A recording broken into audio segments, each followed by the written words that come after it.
Good evening, ladies and gentlemen, and welcome to the Insportz Club in Dubai. Day number 6 and the semi-final in the Opens category. And may I now invite the captain of England, Anish Patel, and the captain of South Africa, Mandis Venter, for the toss, please. Tournament director, Hussein Sanchawala, can you please join us? And the match official, Mohammed Gauss, for the toss. Anish is calling, heads is the call. And there's some good spin on it. And tails it is. Mandis, you won the toss. What do you want to do? We're going to have a bowl first and also sit on the batsman side. I think it fits our team composition really well, plays into our strengths. That's why I went with that. I think there's some strategy throughout the South Africans here. Even Graham Hepburn, he won the toss and he said, we want to go at it hard, and that is why we want to bowl first. The two teams haven't been speaking to each other that much. We've individually been doing our planning. Maybe we got to the same conclusion. Any changes in your lineup? Yes, so Raul will come back. He would be replacing Eddie van der Linde. And then Clayton Saronia would be replacing Ronald Peters. All the best, Mandis. Anish, you've lost the toss. Now you're batting first. Would you have done the same? Yeah, as you know, we've gone into our games when I'm captain, we bat first. So yeah, we would have batted first. We like to put the runs on the board early, and with our bowling and fielding, put that pressure on in the second innings.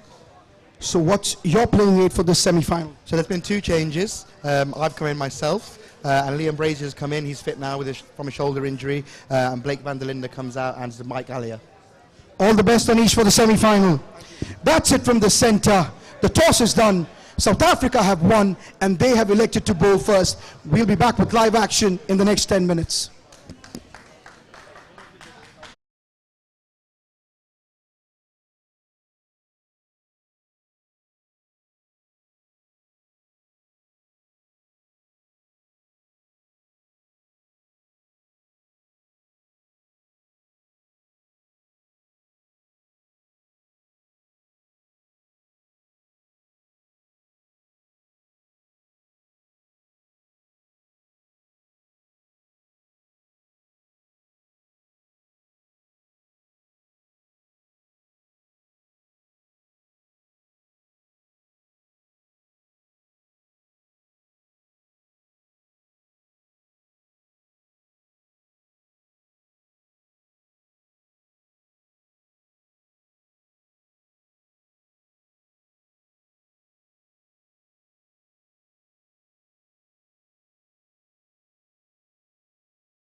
Good evening, ladies and gentlemen, and welcome to the day number 6 of this first ever Siraj Finance presents Dubai Tri-Series 2022 in association with Thambapani, truly Sri Lankan, Prime Aviation, an all-stop solution for your charter services and logistics, and supports kit sponsor Virat Apparels, print partner Khalid Times, radio partner 106.2 FM, a man of the match partners Al Futtaim, and game changer partner Ajmal Perfumes. This has been a great tournament so far, and now we're here at the semi-final stage, the last of the semi-finals. We've had 2 semi-finals played before this.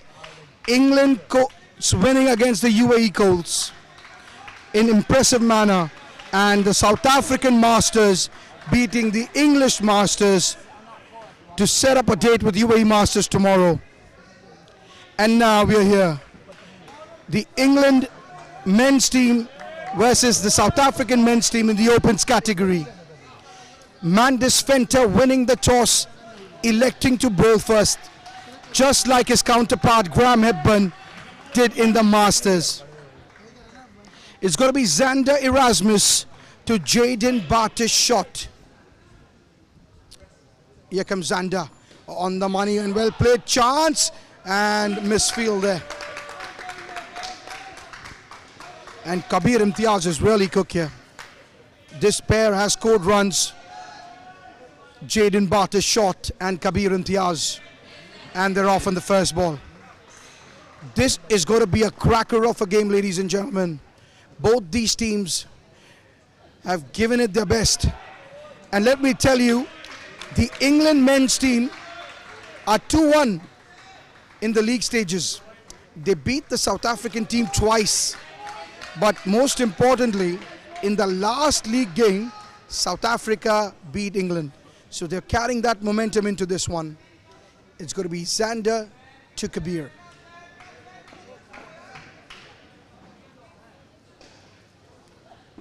That's full toss, and that's it. Confident stuff here, but good fielding by Mandis Venter, saving 2 runs there. And I've got a lot of help in the comm box. I've got Martin Venter on my right. I've got Fahad Merchant on my left. And before I go to Martin, I'd bring in Fahad Merchant for the first time tonight in the commentary box. Fahad.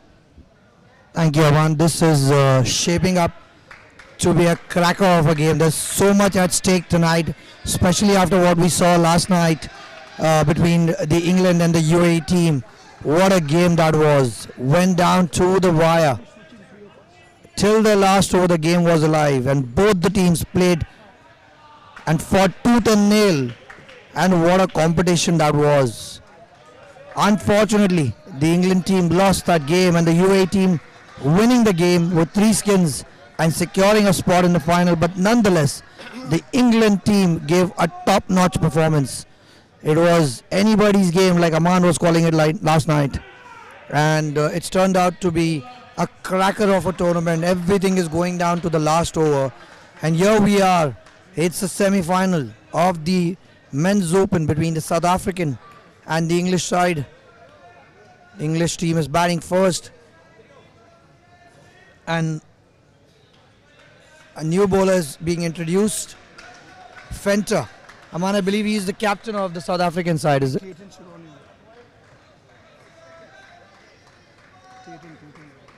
It's going to be Clayton. Clayton, that is going to be coming in from over the wicket. Bartis shot is going to be taking strike, and what a player he's turned out to be in this tournament. Stylish left-hander. Plays at the merit of the ball, has a great attitude as well. And he's had a really good tournament here in the UAE. Well, this is a good start here from England. 7 of the first over.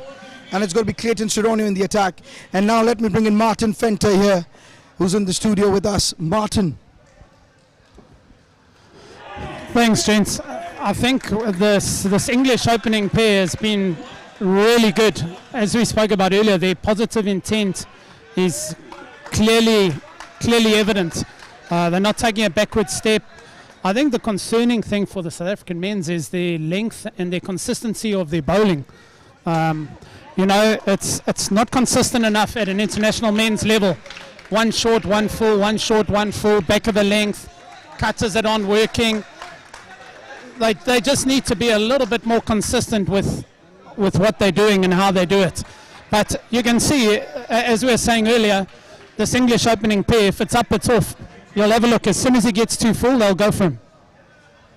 Rightly said, Martin. Anything full to Kabir Imtiaz, and he is an attacking player. I like the mindset of Kabir. If it's in his zone, he goes for it. He's not shy. He doesn't defend too many. He's always looking to score.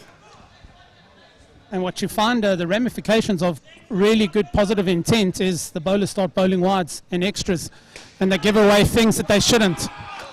And you can see there a great stop by the back net with wonderful initials of M. Fenter. Really good stop, but again, the length is incorrect. At this level, you shouldn't be bowling 2 lengths. If you're bowling 2 lengths, it should be 2 lengths with a plan, not 2 lengths because you're unsure what you should be doing. There should be very strategic plans, and having played with Dino Berardelli for 20 plus years, I can assure you he's given them a plan for every single batsman, and the execution needs to just get better. Now that's what it's all about. Now that's a good length. Full, asking the batsman to drive, because short ball is easy to chop. Fahad, you've also been playing cricket for now 15 years here in UAE. Your view on this start by England and the bowling from the South Africans? First of all, it's been a really good start by the English team. They've been positive right from the word go. They've been playing big shots. They've been attacking as well. On the other hand, the South Africans have been bowling good lengths over here, and Saroni over here has actually bowled with a lot of heart. He's bowled really fast, but at times he has been wayward, but not for tonight. Tonight he's been on the mark. Probably just a single extra given. The England team is on 14 runs at the end of 2 overs, 7 runs per over, and when you are in a semi-final, you would want such a positive start. So I think England has done really well over here. Martin, in this tournament, there are 2 bowlers that have really impressed me. Gareth Roll and Rudy Quelling. They are magicians when the ball comes in their hands. Yeah, really interesting observation. I feel the exact same way. Both of them have had my number for years and years and years.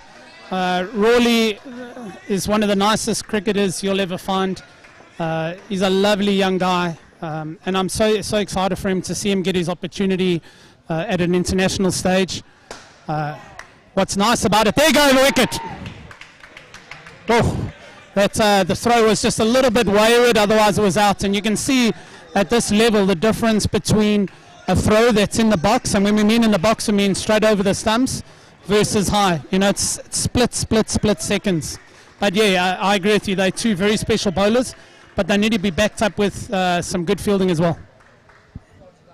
Yes, 2 of my favorite bowlers come from the South African team.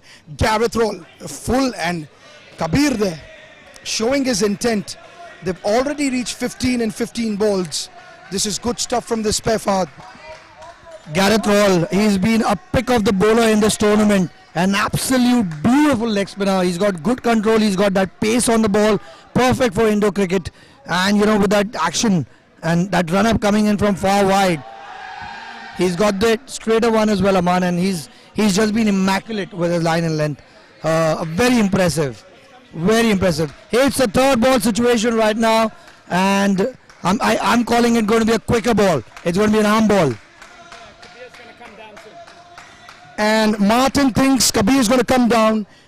Fahad thinks he's a fast bowler. I think he should pitch it on the seam and bowl a leg spinner.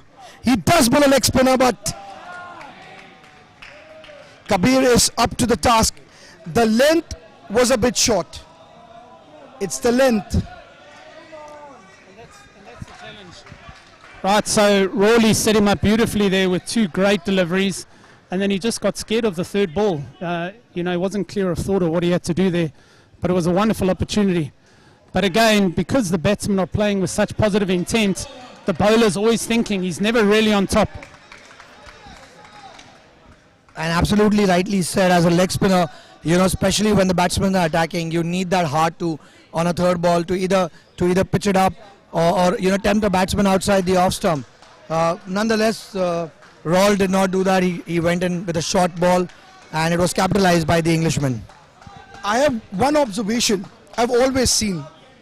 Bowlers bowl 2 good deliveries, and then when the umpire says third ball, they start thinking. It's the batsman who should start thinking there, Martin. And 9 out of 10 times, the bowler makes the mistake instead of the batsman. Yeah, and that's purely a pressure thing. It's being clear of mind, and we talk about it a lot. Don't change what works. That was a great piece of fielding for the people at home. Clayton got up really high, turned and pivoted in the air, and was a great pickup by the back stumps. Eric Libba is one of my favourite cricketers. He's got such great control of his in-swinger, and this will be an interesting challenge, how he can set him up here.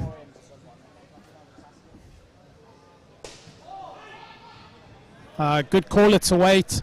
So let's see if he can apply pressure here, get to ball 3. But as you said, once you get to ball 3, it's in the bowler's hands to win the contest. Some wise words there. And Labba has also been very impressive in this tournament. Ekbat Labba. Good fielding by Rudy Quelling there. Good stop there, and it's another third ball.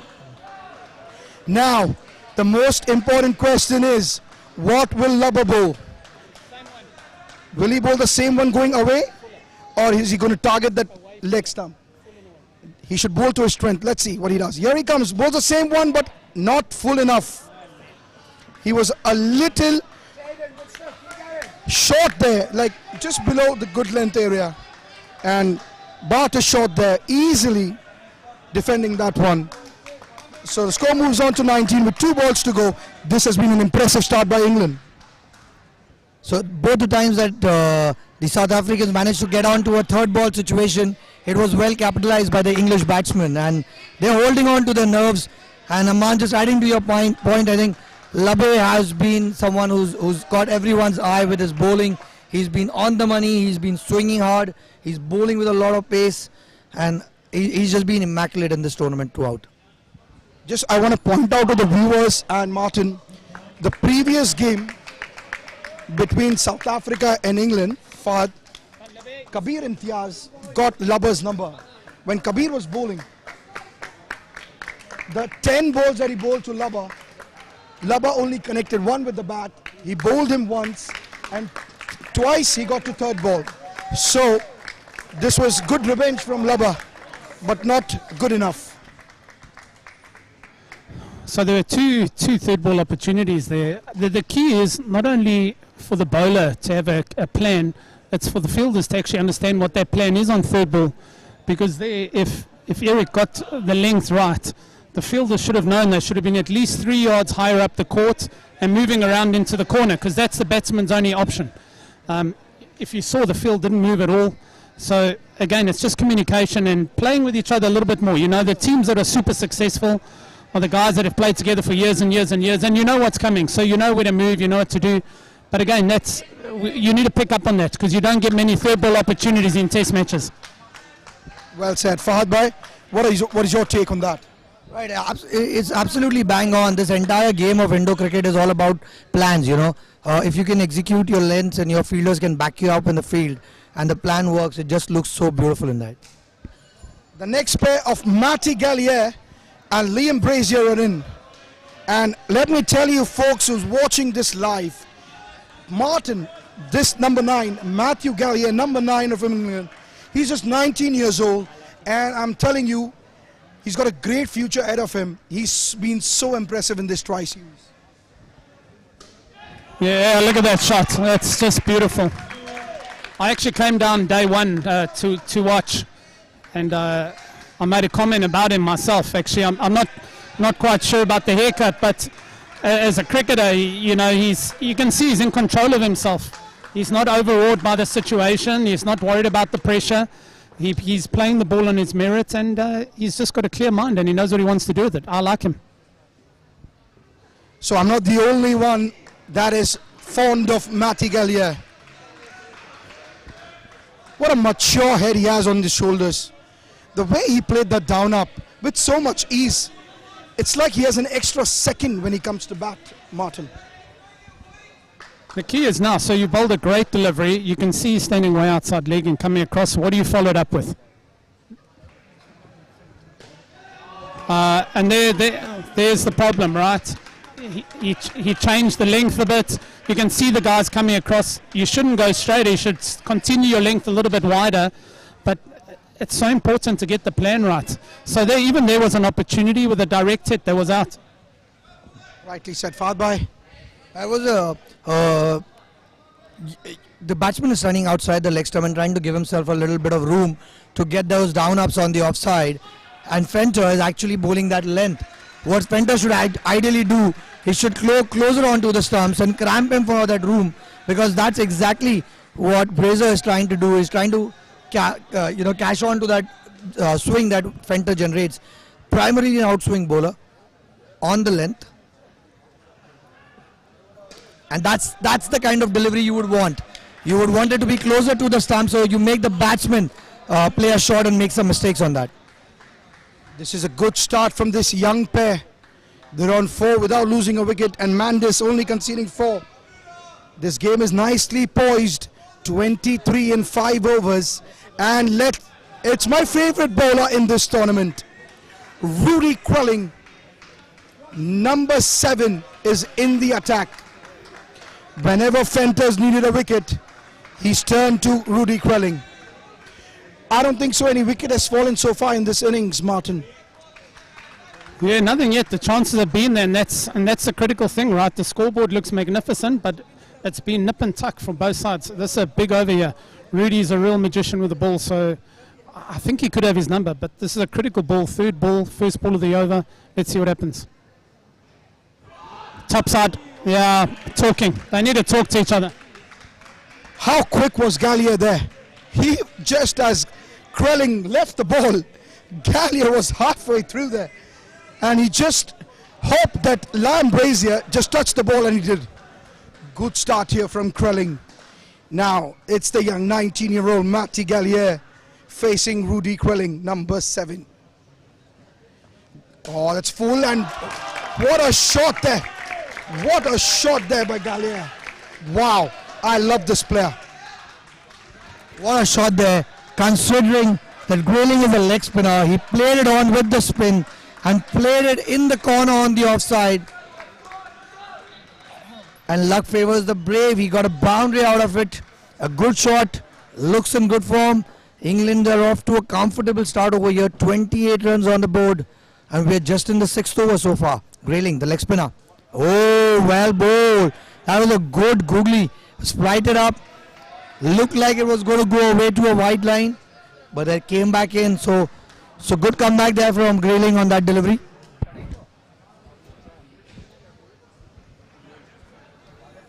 So it's interesting that both the batsmen are standing way outside leg.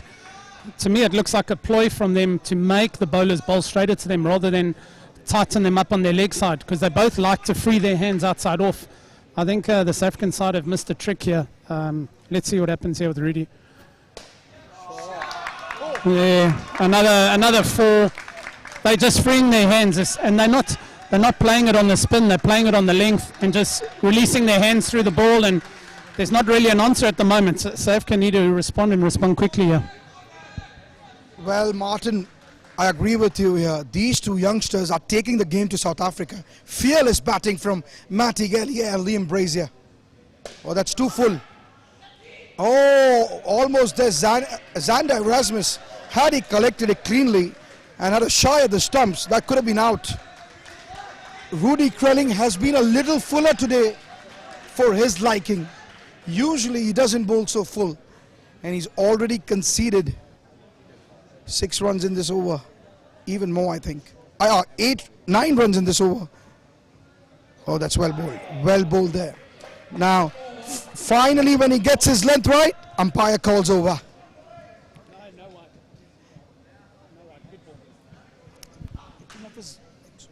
That came off the legs of Matty Gallier. And after 2 overs in the skin has started really, really well. They're on 32. the total score, and this skin is on 13. And guess who's coming into the attack? It's going to be the number 29, Willie Brink. So for those who don't know, Willy's been working super hard to make sure he makes the men's side. He's turning 38 this year, so he's quite a veteran. He won MVP at the last Men's World Cup, and he's really pumped to do well. So it's a big moment for him here. Yes, there's a lot of swing to it, but I think the injury is hampering his bowling stride a bit that he picked up on the second day. First day actually. It's critical here. South Africa really need to pick up the intensity and get in this game. They're letting it drift away, and they're waiting for someone to make something happen. They need their big players right now to step up and make a wicket, do something incredible, a direct run out, a throw, a flick, a catch, something magnificent. But they need it now before the game drifts away from them. I am 100% in agreement with you, Martin. The South Africans are waiting. Oh, here's a chance! And as we speak, confusion between Matt Gallier and Liam Brazier. And this is good fielding there. Just as we were talking about a moment of inspiration, and here it comes. The commentators calling that one here. Good on you, Martin. You just asked for it and you got it. Now let's see the response from the batsmen. These are two youngsters. Can Willie Brink put them under pressure? Oh, that's a good line there.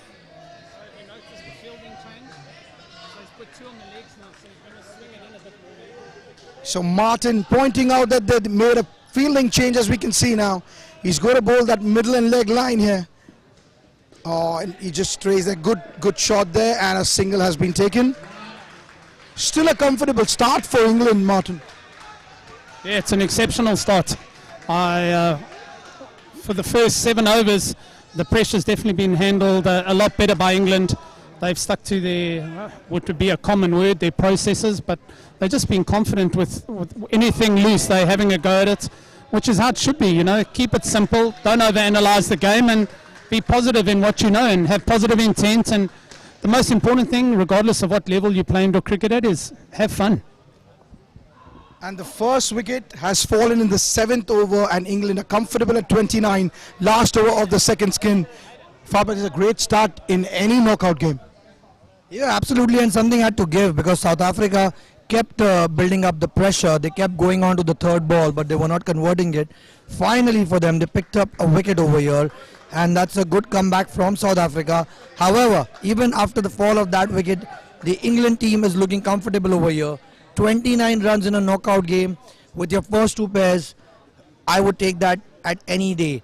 Now we've got Croshaw coming round the wicket, the off spinner from South Africa.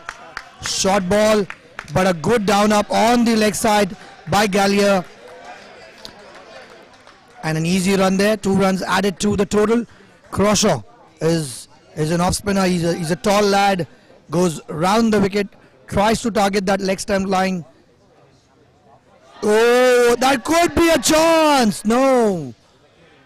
We all thought that it probably went off the glove, but the umpire doesn't think so. The umpire is Mohammad Ghaus for this match tonight, Aman.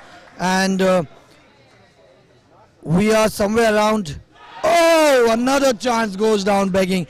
And Croshaw is actually bowling a great line. He's keeping it tight and he's keeping it consistently on that leg stump. And it's becoming uncomfortable for the batsman who's trying to play that down up on the leg side, but the ball is actually not coming on to the bat over here. Yeah, it's very strange to watch actually. They've been so confident standing up tall and hitting the ball down the ground to now going on one knee and sweeping, which is not a percentage shot in the indoor game. This should be out. It's got to be out. No, not. Wild throw. Again, build the pressure. You've got to take your chances. It's such a thin line between success and failure in the indoor game. It's a very thin line here in this format, and Croshaw has done a good job. He's contained this pair here in his 4 balls on the leg again. He's bowling to his field. It's very important for bowlers to carry out their plans. This is a very strategic format. You just can't come here and bowl whatever you want. This these plans are made well before, one night before this game. And when you come out here, you need to execute your plans. Absolutely, it's a game of plans, and like I said earlier as well, if the plan works, it makes it look much more beautiful, and that's what Croshaw did. He kept on asking those questions to these two batsmen, kept bowling those consistent lines on the leg stump, and did not give much of a room for both the batsmen to get those easy down-ups on the offside. So a good comeback here from South Africa. At one point of time, looked like England would end up on a total of about 38 or 40 runs, but they've got them short by 8 runs. So this is a small victory for South Africa over here. The third pair, and I think this is going to be a very crucial pair for England. Both these batsmen are in top form, especially when we talk about Nav. Nav has been very good in this tournament. He's been very confident with his shots, and the entire England contingent would be relying on Nav, and they would be hoping that he would at least get them 50 plus. Yes, something for our viewers. Nav Patel and Ollie Green have consistently scored 20 plus runs.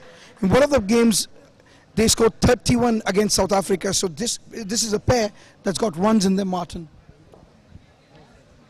Yeah, again, so that was a really important 7th and 8th over there for South Africa to put some pressure back on. You can see the momentum shifted a bit, the verbals aren't as high as they were.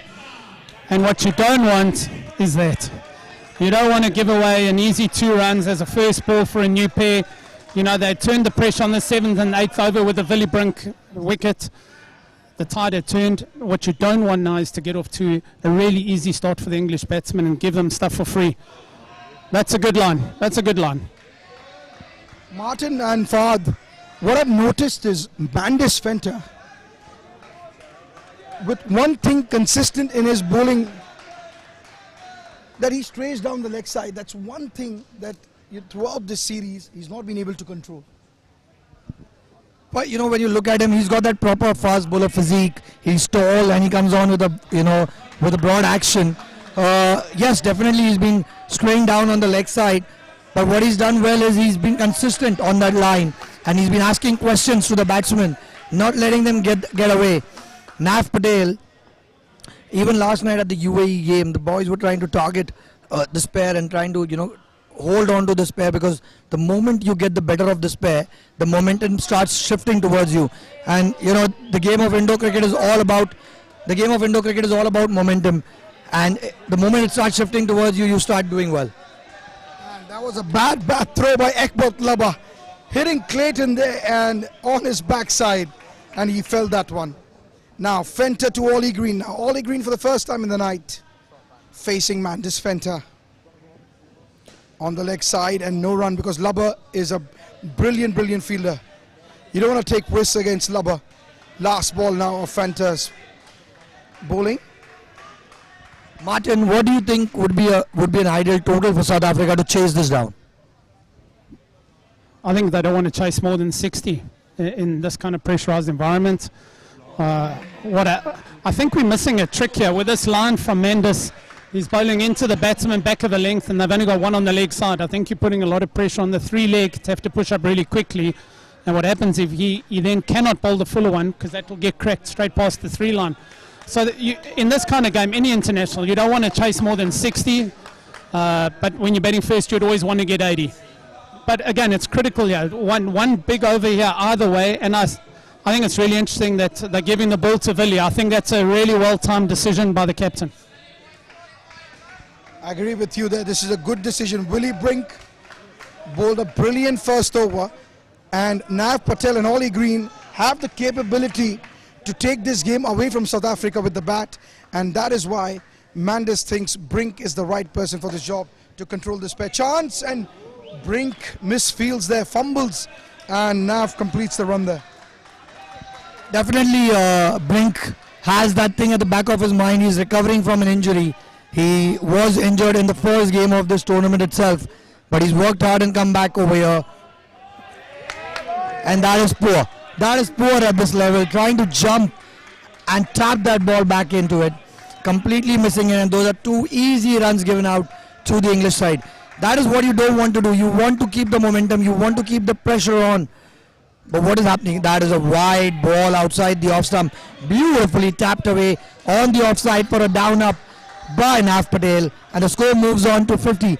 Even after a good start of England getting 19 runs, the South Africans made a comeback on the second pair. And this is a crucial pair. This is where they need to keep the pressure on. But it looks like the luck is favoring the brave. It's all going towards the English side. So this is where we were talking about momentum earlier, right? You can feel the atmosphere's middle of the ground. No one's going crazy. No one's saying much either way. Again, in this over, there's been 3 clear chances. What people need to understand is, yes, it's really a frenetic game and everything's happening quickly, but the basics still remain. Catch it cleanly, get it to the keeper cleanly, get it to the back stumps cleanly, and complete the play. That's a great shot, but it's got to be out. Not. So, yeah, again, great over, but England will be happier of the two sides after that over. Rightly so. 7 runs of this Willie Brink over. Not what Mandis wanted from this over, but he's got to live with it. England are off to a great start here. 42 in 10 overs and 6 overs remain, and they are on course here to score at least 70 as it stands. And now it's going to be Xander Erasmus, the new bowler, in to Nav Patel, and this pair is looking now very dangerous, and for South Africa's sake they will want a wicket, and soon. 10 runs of the first 2 overs as a pair is a good start for both Nav Patel and his partner. But the good thing, the positive for South Africa over here is that they've been bowling that leg stump line consistently, and like Martin was saying, what that does is that does not let you bowl fuller. But this time they've got those 3 fielders on the offside, so they're trying to protect that as well. And Erasmus, short ball, could be a run out, and that is not out given by the umpire. Will they go in for a DRS over here? We are going to look into the monitor and see if that was anywhere closer to a run out. No DRS taken, right? So the decision is not out. Another half a chance goes down begging. Erasmus over the wicket. Short ball outside the off stump. Luckily for him, the batsman missed that completely, Aman. Well, good bowling there by Xander. 3 balls have gone. He's only conceded 1 run so far. So good stuff from Xander Erasmus. Here comes Xander to Ollie Green. Oh, that's well played. And Rudy Krelling there should have stopped it. The ball was dying when he was going up. He could have stopped that and saved a run there. And that's 2 for Ollie Green. And this game is of taking your half chances, because you will never get easy chances in this format, because these are such talented professionals.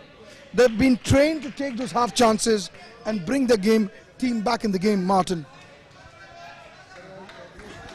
We spoke earlier about momentum shifts required. You can see it happening in this game, right? The game is just meandering. England aren't really taking control of it. South Africa aren't taking control of it. There's a great 2. Now the vibe will turn completely to England now, right? They haven't lost a wicket when they haven't been batting well.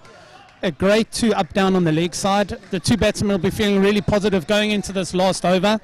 And South Africa need to turn it around really quickly. The English batsmen haven't dominated at all. They've been living off the South African mistakes. But, you know, in this game, you don't lose wickets. That's how you win the game. Well said, Martin. One quick fact. Last time when these 2 teams met, England were 55 in 12 overs. And guess what they ended at? 40, minus 15 from the last pair. But every day is not a Sunday. This is a knockout game. And England must have learned from that, Fahad. Yeah, they would have done their homework, and they, especially when you are in a knockout, when the stakes are high and you've got such a beautiful start of 47 runs, another wide down the leg side, and that has been very consistent from Seronio. He's been bowling, he's been drifting on that leg stump far too wide. You know, the kind of start England have got over here. They would want to capitalize on this. The last pair would have some comfort because they've got a score of about 50 plus runs backing them. There are 5 more balls to go over here. But Aman, we have to talk about the fitness as well. Everyone, every player in every team has shown some immense fitness over here. 6 games in about 5 days is not easy, and these are high intensity games, Martin. These are high intensity games and the fitness has been immaculate. Yeah, I think like anything, when you've got a fit body, you've got a fit mind. A lot of these guys are in great shape. I'm just unsure about some of the tactics here from the bowlers. They seem to be feeding the batsmen to what they want. The art of this game is bowling to the batsmen what they don't want. No one, you think of it when you're batting yourself, there's a couple of things you don't want, and the art of the opposition is to understand what that is and bowl it. Here's a chance. And another missed chance there from South Africa. They really need to be more clinical in this kind of knockout scenario. Well, there was a run stolen there. There was a chance directed, and Oli was struggling here. Now, Clayton to Nav Patel. A good line. He's got 3 fielders there on the leg side, Fahad, and this is good stuff from him. Good comeback after that first wide. 20 runs by the third pair in a knockout game. What a foundation Nav Patel and Green, Ollie Green have set for England over here. 52 runs on the board. Ideally, this is an ideal situation for the captain and Mubin Rashid to come in and take the score to 70, Aman. Good way to end the third pair for South Africa. But I see a change in strategy from England. The captain Anish Patel has kept himself for last. Slight tweak here because Mubin Rashid last time came in with Mike Gallier, and this time the captain has decided to come in leading from the front here. He knows that the last pair has been struggling, so he's come out there and he said that I'm going to take charge of that last skin, Martin. Yeah, you've got to have big cojones to do that. In this game, you get used to batting first, second, third, fourth, whatever it is, and you have your plans around that. But, for the skipper to say he's going to come in last and take the brunt of the 4, it's amazing. Obviously, as a South African, I hope it doesn't work. But from a neutral's perspective, I can appreciate what he's done as a captain, leading from the front and saying, hey, I'll put myself square in front of the bullets and I'll take them for my team and try win a test match for my country. Yes, that's what Anish Patel has done. He's been a warrior out there for England, and now he's taken up the mantle of the 4th skin, which has been troubling England throughout this tri-series. It's going to be Gareth Roll here. There will be 2 leg spinners in this spell. It's going to be Gareth Roll and Rudy Krelling, almost playing it on. Almost playing it on there. Luck is going the England way. Even the ones that they miss are completely missing the stumps as well. Earlier on we saw Crawshaw create 2 chances down the leg side, which also went down begging. So the stars are shining upon England tonight, Aman. Flight it up, but what a down up.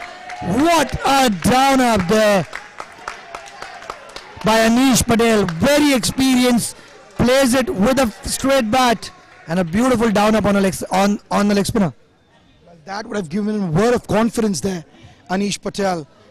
Hitting Gareth Roll like that. That was a tricky area where he bowled that. That could have spun and taken the edge, but it hit the middle of Anish's bat, and that was a good shot. Oh, Mubin stepping down and well fielded there. Superb stuff here out of his own bowling. Gareth Roll stopping a boundary there. But good intent shown by Mubin Rashid there, Martin.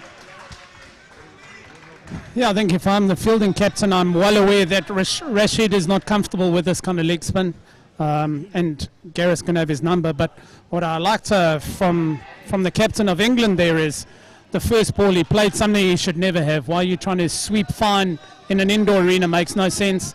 But he stood nice and tall and banged it up, and you could see the momentum shift in his team, right? It's all about momentum. He had a great 2-up. The team went crazy, and you could feel the difference in the arena.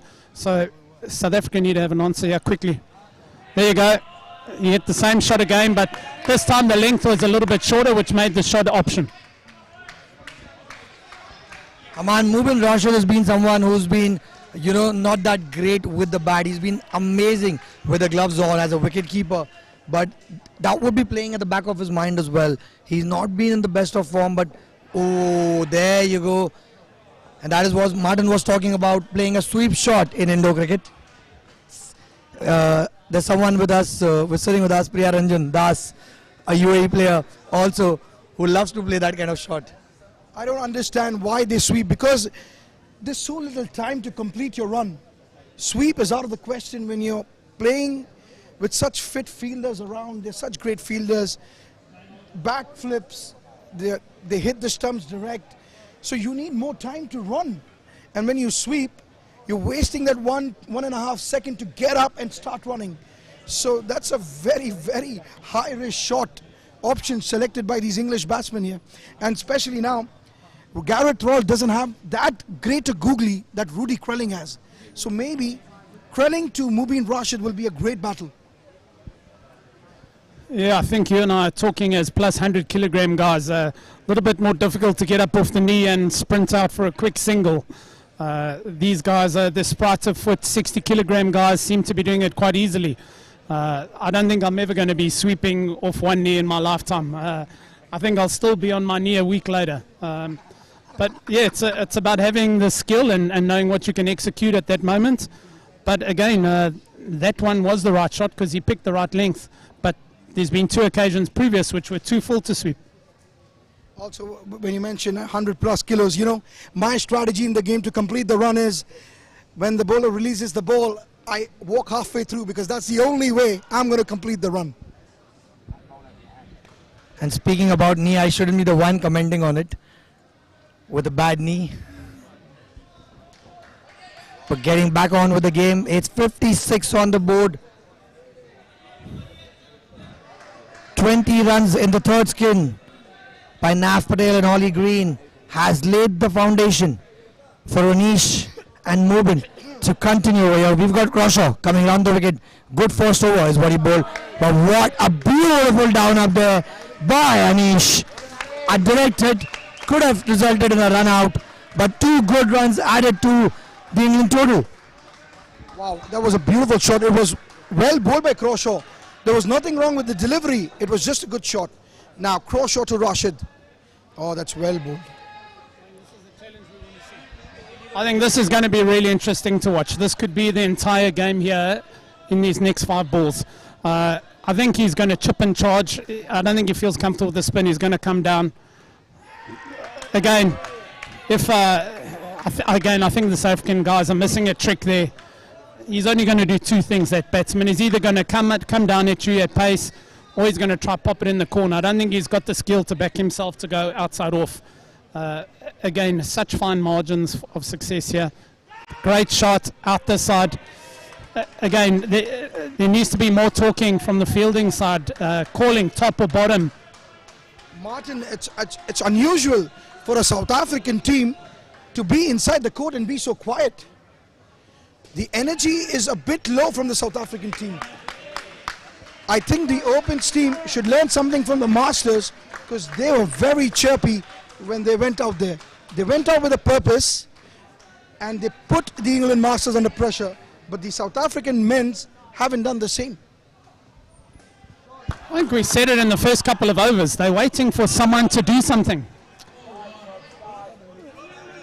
They're waiting for one of the big players to step up, and the problem is when everyone's waiting for everyone, the game's going to be finished before they open their eyes and realize they are the ones that got to be doing it. I think if I was a captain now, I would actually slow the game down. I would call all of them back in, maybe tie a shoelace or fake an injury, but they need to change the momentum of the game really quickly because they're just not where they would like to be. But again, 63, 2 wickets here, you're down to 50, chasing 60. I also think they've taken way too long to bring Labba in, especially when the momentum was shifting towards the English side. They should have used their premier bowler to try and create some more chances. I think he's been left too late in the day to create anything, but nonetheless, even if he picks up a couple of wickets now, 60 is what South Africa would be chasing, and that's a run out. That is a run out, and as soon as Labba comes in, he picks up a wicket, and that is the difference this bowler has been making throughout this tournament. Well, I don't understand this strategy sometimes. When you have your premier bowlers still left to bowl, why can't they come and attack the batsman in the first 2 overs? Because that's the time when they're just feeling themselves in. And that is when you want your bowlers, your premier bowlers, to come and attack the skin so that they don't get any momentum and they can restrict them to a low score. A DRS has been taken by Mubin, but I think he's struggling. And that's out. Umpire, a good call from him. So, and also, because of Lubber bowling the 15th over, Rudy Krelling would have to bowl the 16th over. And that's a reball over. I will never let my leg spinner have in his back of his mind that don't bowl an extra, because he needs all the freedom in the world, because the most difficult skill in cricket is a wrist spinner. Yeah, you see, again, for me, the South African boys, when they got that wicket, should have taken the roof off. It's a turning point in the game. It's now 56. 1 brings 2. Change the game there, you know. They should have taken the roof completely off there. This has got to be out. Yeah, you see, again, it's the half chances. And again, it's when you do collect the ball and you throw it and you're throwing it into the corner, it sets a precedent that we don't complete the play. We don't finish it every time. It's getting yourself to the standards every single time. I think this is a wicket here all the time, and I think they've missed a trick here. I'd have 2 on the leg side here with the in-swinger, because there's your wicket right there. And after losing the wicket, this is a good comeback here from England. 61. Anish would be very happy when he lost the toss, but he would have chosen to bat. That's what he told me at the toss. And 61 in 14.4 overs. 8 balls remaining, and if England can somehow reach 70, that'll be a great total. For South Africa's sake, they'll be needing a wicket here, and fast. And they know whom to target. Mubin Rashid has been struggling a bit, and they don't want Anish Patel to face the major deliveries. 7 remaining, and they would want to target Mubin Rashid here. 61 on the board, and last ball off Lubber. Can South Africa pick up a wicket through this ball? What a shot there! Monze Mubin Rashid plays a straight drive when it was least expected. What a way to come back in form. 7 runs for Anish Patel, 6 for Mubin Rashid. The total team score has moved on to 65 right now. Last over for South Africa to bowl. 65 is what the total is on board. Last over of the England innings, and it's going to be bowled by Grelling, who's a leg spinner, going over the wicket. Now, this is the reball over. Krelling is usually a very reliable bowler, but he's a leg spinner. He needs to experiment. He needs to use his tricks. He's got so many tricks in the book. A googly, a straighter one, a leg spinner. And with the pressure of a reball over, you wouldn't want to give him that. And that's the story now. It's reached to that Krelling will be bowling this last over. And can he bring back the momentum for South Africa? Because if it's anyone, it's him that can pull this skin back. And the total score, it's 65 right now. 2 wickets maybe from Krelling, and I think South Africa will be really happy chasing 60 and below.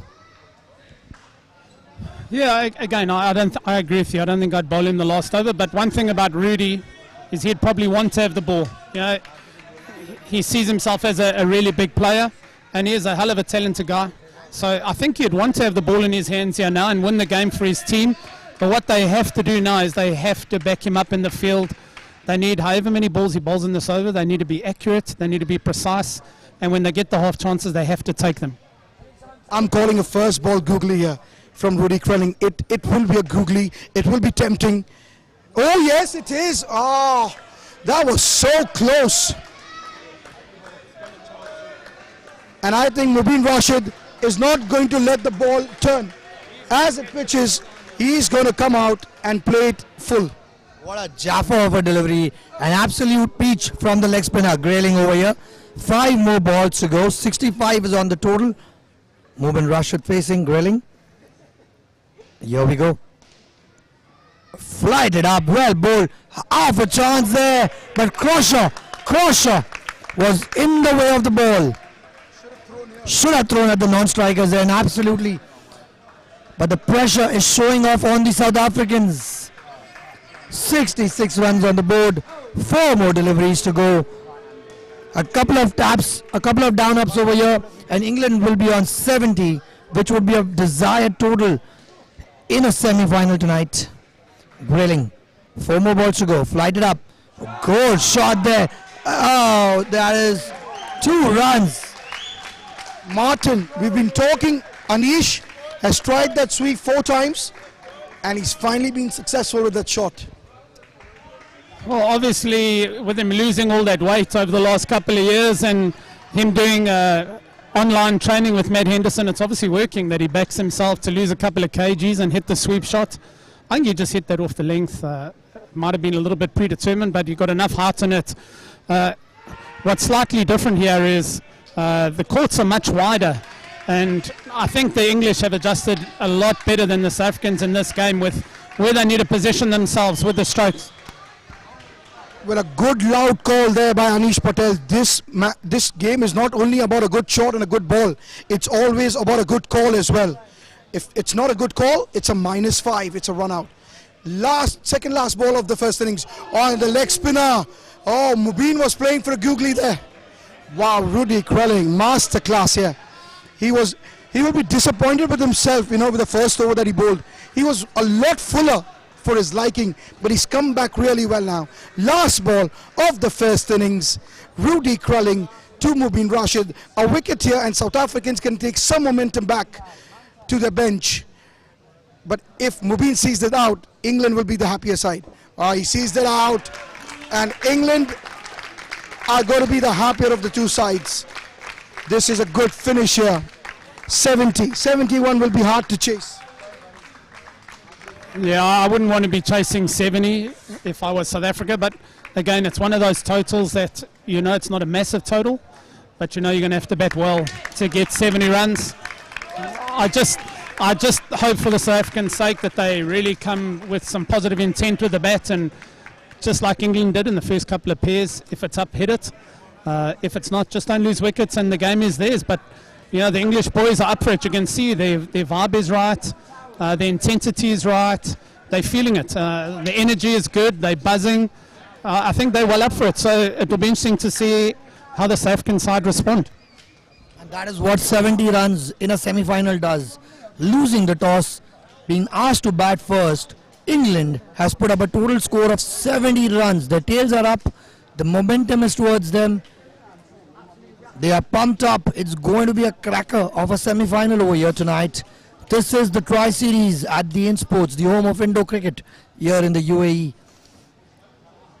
And the semi-final between England and South Africa. 70 runs on the board, and that is what Anish would have hoped when they were asked to bat in. To put up a score of 70 runs and then defend it. In Indo cricket, the most important thing is to put up a score. Because once you have a score, you will have something to defend. And England has done just that. They've put up a score of 70 runs. And all they now need to do is keep a consistent line and length. But like Martin was talking, South Africa has the firepower to chase this down. All they need to do is come out with a positive intent, play some cracking shots, not be too conservative, try and rotate as much as possible. And if they get off to a start of about 35-40 runs after 8 overs, we will have a match on. Martin over here. If South Africa took anything from that game is to look at how England approached their batting innings. The ball that was up, the easy ball, they dispatched it. They didn't just try to place it for 2. They went for the aggressive stroke to show positive intent. The second part to that is they didn't lose wickets. Yes, there were half chances, but again, they didn't lose wickets, and that's what's got them to 70. If South Africa do the same, and they'll be looking at it, I'm sure Dino would have said 20 a pair, and the game's in the bag. 20 a pair is not risk cricket. That's 5 runs and over. That's a runner ball, come down the wicket, take it on the body. But as everyone knows listening back home, in an international and pressurized environment, it's very different. I think this is the game right here in the opening pair. I've been really impressed by Crawshaw. Ekilabe is just a world-class player with all facets of the game. So it'll be a really interesting start. If South Africa can get off to a great start and silence the English team, you know, they're going to be buzzing. But if they no wickets first 4 overs, they're going to be buzzing. So let's see. It'll be a great contest.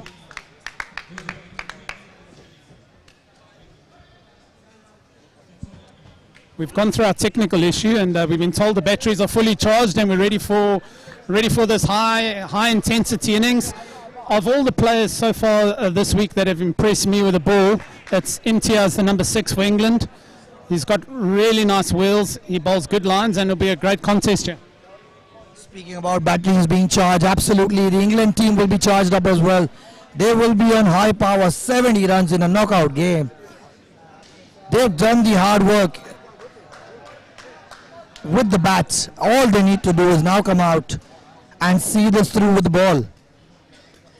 Ekilabe along with Crawshaw to start the innings for South Africa. Crawshaw is going to take strike, and like Martin already said, it is going to be Imtiaz bowling number 6.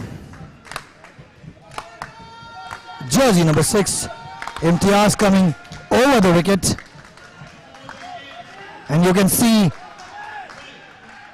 the tails are up of the England side. They are now buzzing. They believe they can defend this total.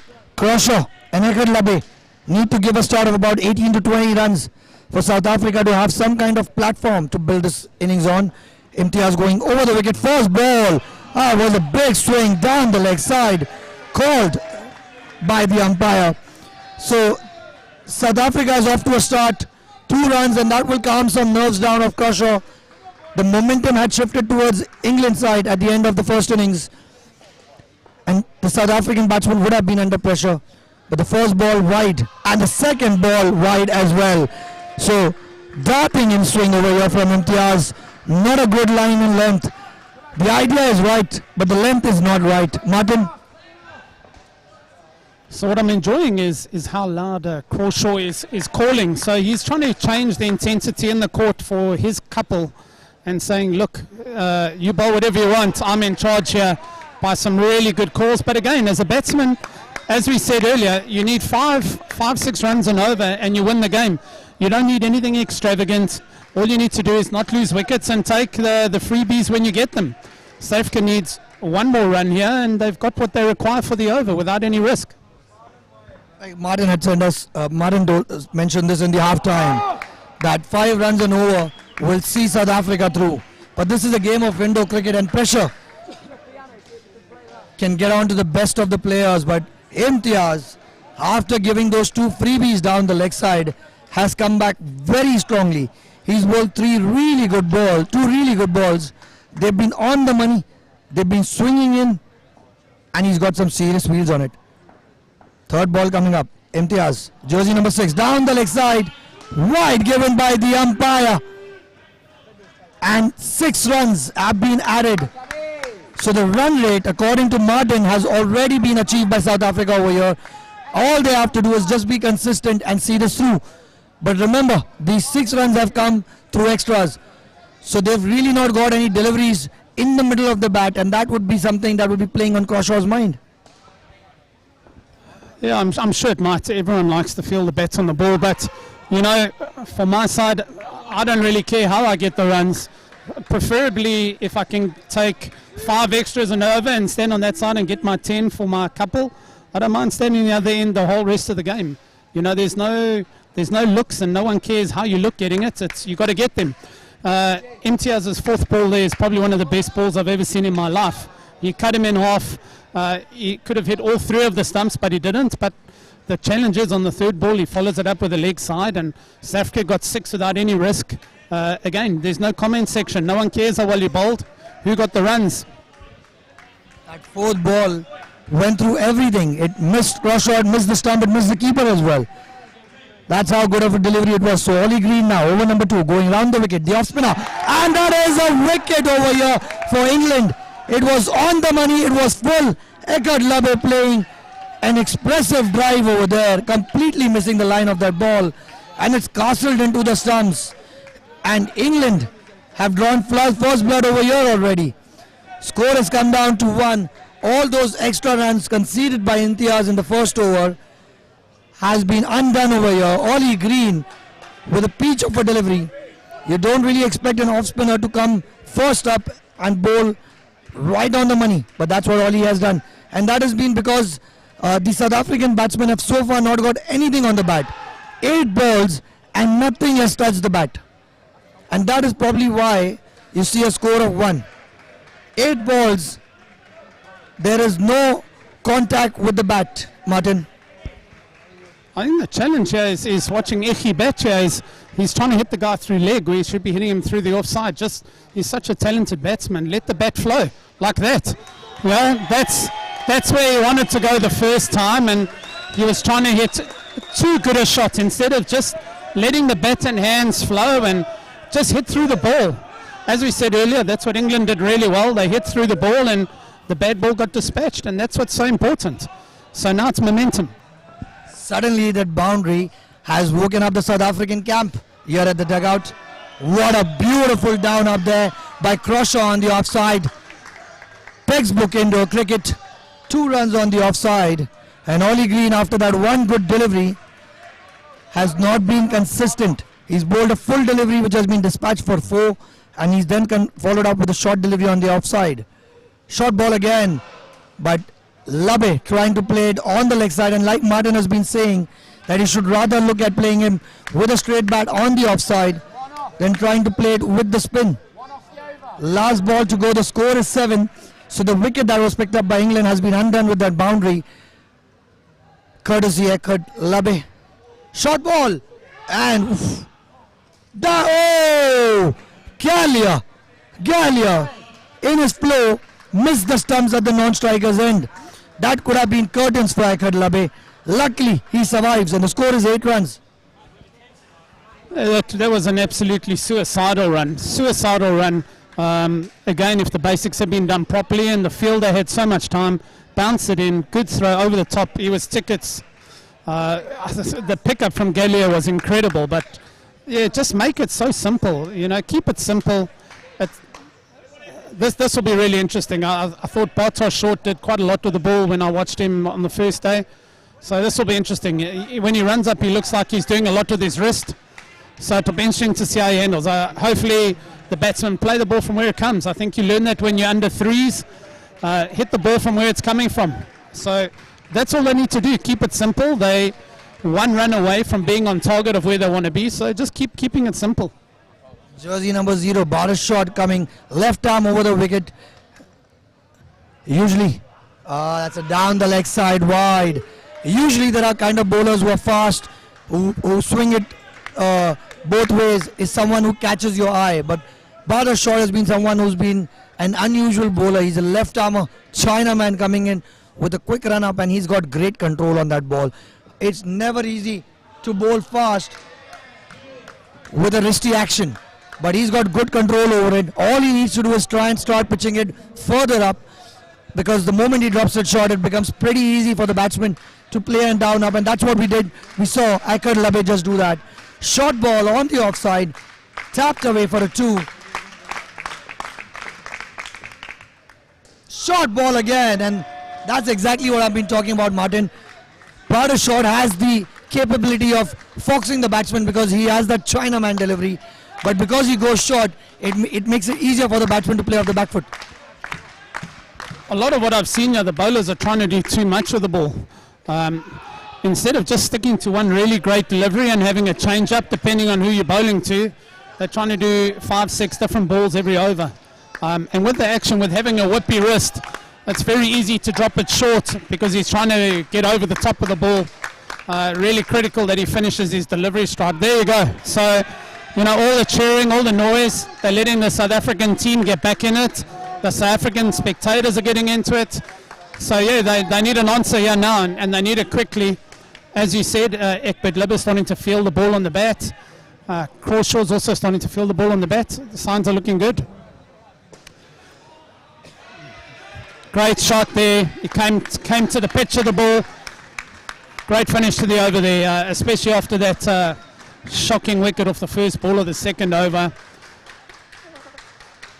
Again, really critical moment of the game. If South Africa can get it out to 25, 26, maybe even 27, that sets the second pair coming in. No, they're not under huge amounts of pressure. If they get their 10, or if they bat badly and they get their 10, 15, they know they're still on track for the game. So really critical finish here. So yeah, I really like this kid Gallia, number 9. I felt he's been really impressive with all facets of the game. Maybe the haircut could do us some work, but hey, we can't have everything.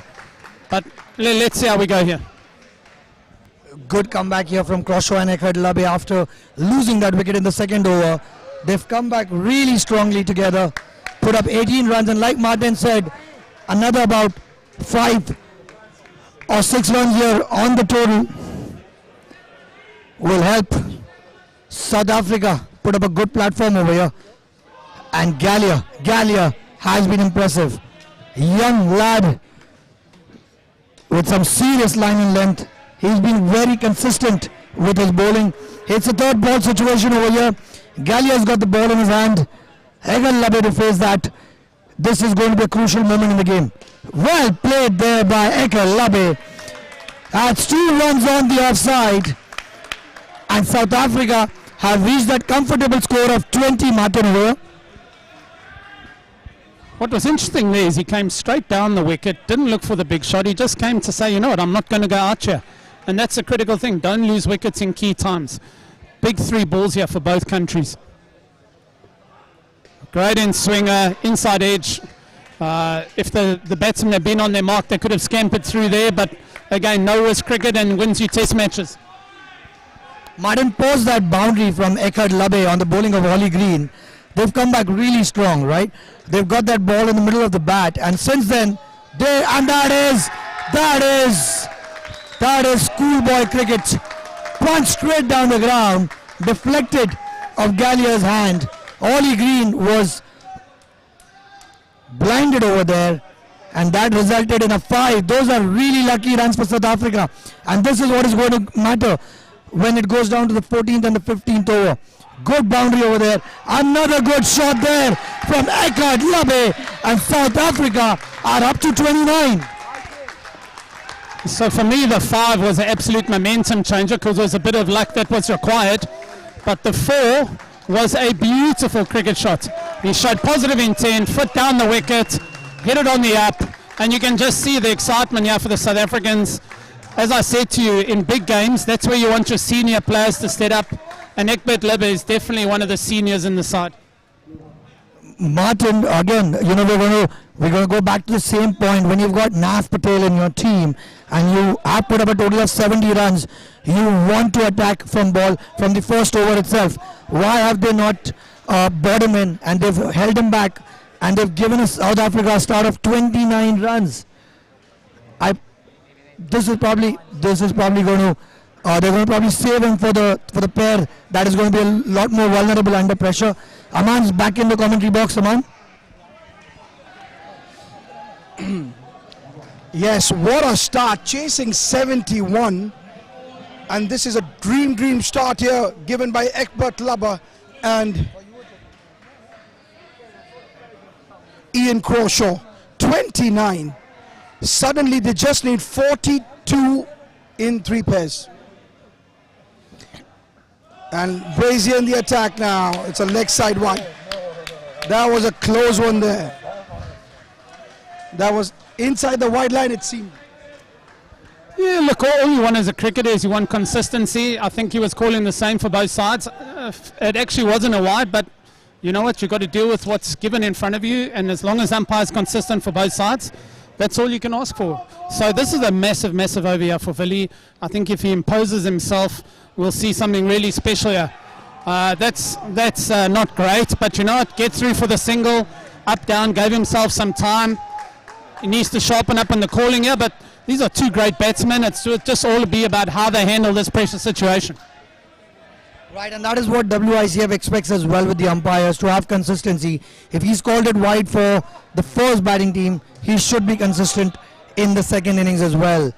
South Africa are punching back over here. 32 on the board. They're almost at the halfway mark, and we are only at the start of the second skin. Brazier to over the wicket, 3 more balls to go. Good ball there, and oh, Willie Brinks was ball watching over there.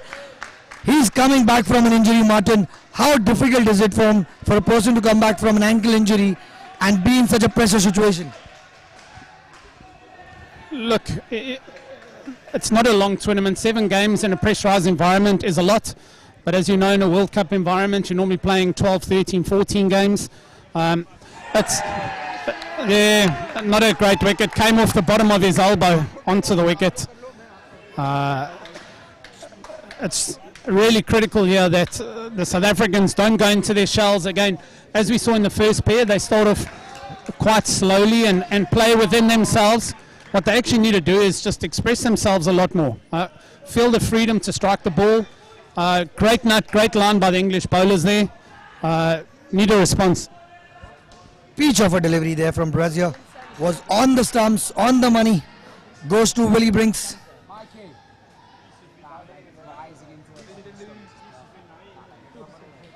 28 on the board, -1 for the second skin. Just puts down. And that is a run out. No ways. So two chances in one ball has gone down begging. Imtiaz, jersey number 6, was flying over there. 100% for the effort. He flicked it back, but Mubin Rashid had put the stumps off before the ball was even on the stumps. Lucky escape over here for Willie Brinks. 2 chances in 1 delivery, and South Africa will be thanking the stars over here. 28 on the board. They've got a good start with the first skin. All they need to do is just play out the second skin and take the score to about 40 runs. So it's now, it's really difficult when you're in the middle to understand what you should be doing now and try and take yourself out the moment and understand, hey, I had 2 chances there. It's going my way. Let me change my own mindset and just start striking the ball a bit cleaner. It will be interesting how they respond. These guys are both really good strikers of the ball. Both got really good eyes. But I think this is, again, a massive turning point in the match. And we'll see how they handle this. Right, so we've got Mubin Rashid now, the wicketkeeper of the England side, coming in to bowl round the wicket. Off spinner. Good ball there. Lucky for the batsman. It did not go back onto the stumps. So good line bowled over here by Mubin Rashid. It's the 3rd ball situation, and he's decided to go over the wicket. So what we're seeing here is how they're batting. They're trying to hit a conservative 2 rather than a confident 2, which goes in front of point. You'll see a lot of the balls are going behind point, which means they're playing within themselves, which they should just be really more confident and just give it the full arc of the bat. That's better. He still needs to give it a bit more, but much better. Good response. I just think they need to, this is a big over, they need to enforce their personality on this bowler rather than let him just bowl to them. So again, if Rashid here can put them under some pressure, it could be a game turner. Nervous start over here from Willie Brinks and grilling, but what a shot that is from Willie Brinks. As we speak, he plays a perfect down up on the offside for 2 runs, and that puts a smile on Mubin Rashid's face. He's got some thinking to do. Mubin Rashid, wicketkeeper of the England side, brilliant with the gloves. Round the wicket to grilling. The score is 32 right now. So after that wicket, the South African skin number 2 have recovered over here. They've come back in a positive total again. Straight a line there from Mubin Rashid, not allowing Grilling any room over there on the offside. So the match is evenly poised. We are almost at the end of the 6th over. The score is 32. We are halfway there. Flighted there. And that is lucky 3 runs. Could be a wicket. No. Ricochets off the non-strikers end of the stumps. 3 lucky runs over here for South Africa. Score moves on to 35. Again, flighted delivery. The intent was correct. The intent was absolutely correct. A little bit of luck for the South African side. sometimes you take what you get. It will be really interesting to see what his follow-up is there, because he's under pressure now. This is a momentum changer. He's letting the South Africans off the hook here with the loose deliveries. He's too short or too full. But I don't think the batsmen are dominating him, so the contest is still very sharp.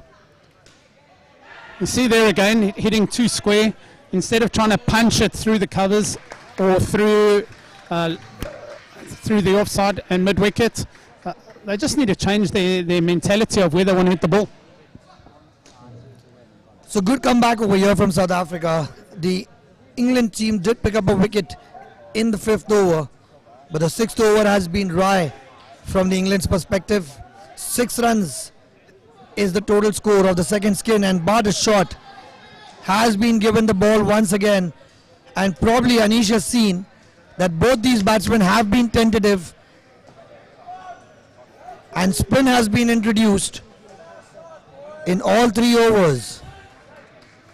It was Oli Green with his off spinners, Mubin Rashid with his off spinners, and now we've got the Chinaman, Bart Shot, coming into ball. 3rd ball situation. We've got Grayling on strike. And this is going to be a big moment over here. Something's got to give. If England pick up a wicket over here, the momentum will massively shift towards them. Bart Shot, jersey number 0, left arm over the wicket. Chinaman. What a shot under pressure by Grayling for a boundary. You need to have some guts to play a shot like that on a Chinaman on a 3rd ball situation. Grayling has just done that and taking the score to 39. Positive intent is all this game's about. Rudy came for the ball, he hit the ball exactly where it was coming from. Willie needs to play with a nice straight blade and hit the ball from where it's coming from. Positive intent, take the pressure off his batting partner, hit a good 2. If you're not feeling great, hit a 2, get a 1 in the corner, do what you have to do. There you go. That's the one he was waiting for. Willie Brink, the greatest haircut in the South African side, a racing stripe down the left side of his head for speed. That's the ball you want. If you're struggling with the bat, that's the ball you pray at night. Please let the bowler bowl me a full toss outside off stump that I can pump. He needs to respond here quickly. The luck is completely shifting towards the South African side. What a shot that was by Grayling under pressure on a 3rd ball, followed by Brink on a full toss through the offside. 5 runs added as well. The total team score has now moved on to 44, and that is what Bart Shot will be upset about. That full toss on the offside has leaked 5 runs, and that's the end of the over. 10 runs for Grayling, 5 for Brink. We've got 1 more over to go. The score is 45 right now. 45 runs, 25 more runs to play. Can England make a comeback over here? I really like Bart Shot. I think he's got all the tools to be a really great bowler. I think someone just needs to chat to him and just say, figure out what you want to be. Do you want to be a Chinaman or do you want to be a seamer? What do you want to bowl? Because just perfect the craft and know what you want to do. Really tough for the greatest bowlers on earth to bowl more than 3 great balls. Have a stock and have something else that works, because that Chinaman of his could be a superb change-up. Hopefully Willie and Grayling here stick to the hitting the ball straight, because Green's going to look to bowl full. No, not full. Nice cheap one outside the off stump. Probably heard you and tried to fox you with that short ball, Oli Green, but not to Brinks. He stands up tall and plays a down up on the offside. 2 more runs added to the team score, 46 runs. And as we were talking about Bart Shot, he's been a jack of all, but like Martin said, rightly said, if he comes up with a Chinaman as a surprising delivery, it is going to ask a lot of questions to the batsman. Because he bowls it so often, he becomes very predictable over here. But South Africa looking in the driving seat right now, and both these pairs, the nerves have settled. They've got a couple of good boundaries, and that's almost another one. Misfielded there by Nav Patel. 3 more runs, and the skin is off to 20, and the total team score is 49. Is South Africa running away with this game? Are they going to finish this game in 3 skins and let that last skin enjoy this game? Yeah, I don't think so. Indoor cricket's never finished until the last ball's bowled. I think the key is you can hear the difference. You can hear the different sound, the ball coming off the bat from Rudy in the last couple of overs. He's showing clear intent to take the game away, and that's what you need to do. Be nice and positive, hit the ball from where it's coming from, and that's what he's done the last few overs, and you can see he's buzzing about his form, and the runs are showing it, and Villy's feeding off that energy. What it does is it puts pressure on the bowler to then come up with something special, and that's when they drop it short. So big over here now, third ball, last ball of the pair. Critical here for England to respond. South Africa obviously want to keep it out. Third ball, got to go unless there's an extra. What is he going to bowl? Green's under pressure. He's been smacked a bit in this over. We hear wide outside the off bump. That's exactly what he did. Commentators know this game. Great finish there. South Africa is on 50. What a comeback from South Africa. They were down and out at the end of the first innings. 70 runs by England. No one would have thought that South Africa are going to go to 50 runs at the end of 8 overs, but that's exactly what the batsmen have done. They've handled the pressure well. They've played some good shots. They've not been afraid to play straight down the ground. They've lost a couple of wickets, but they still managed to put up a score of 50 runs. And Martin, this is going to be a very crucial pair. Garrett Roll has been really good with the bat, but it's his partner who needs to now put his hand up. This is the big knockout. This is where you will book yourself into the finals. This is the Tri-Series brought to you by Insportz, the home of indoor cricket here in the UAE. UAE has already qualified in the men's opens for the finals by defeating England last night with 6 points. England, losing the toss, asked to bat first, put up a score of 70 runs, a dream total for any team in a knockout. But how well has South Africa come back? These two are champion international sides, and this match is not over. Do not go by the score. 50 runs does not mean that the match is over. England are going to come back fighting over here. Nav Patel finally has the ball in his hand, and LBW appeal for no shot offered. Luckily, it was drifting down the leg side, Martin. That's one thing. The other thing is it almost hit him in the neck. It was so high. But hey, there's nothing wrong with a good appeal. This is a really good bowler. I like this guy's action. I think he's got so many good things about his action. He's got a great gather. He's got a great run up. He releases the ball nicely. He's got a great wrist position. This is a critical moment. He's obviously their gun bowler, and England have saved them for this moment. But in my opinion, I think they've saved him a little bit too long here. He should have come in that first pair, maybe even in the second pair, to try and get 2 wickets and over. That's a great delivery, well played by Gareth. So now there's a little bit of pressure, but again, soak up the pressure. Don't lose a wicket to their gun bowler, and take the extras when they come from the next guy. Yeah, absolutely. And Martin, talking about Nav Patel, he's got the wheels. I would like to give him the hard new ball, make it skid off, and that is the wicket. Oh, chance goes down begging over there. Superb stuff there from Brazier on the leg side. Brilliant stuff from Imtiaz. Managed to deflect that. Brazier was aware over there, collected the ball, but he's passed it too wide to the keeper.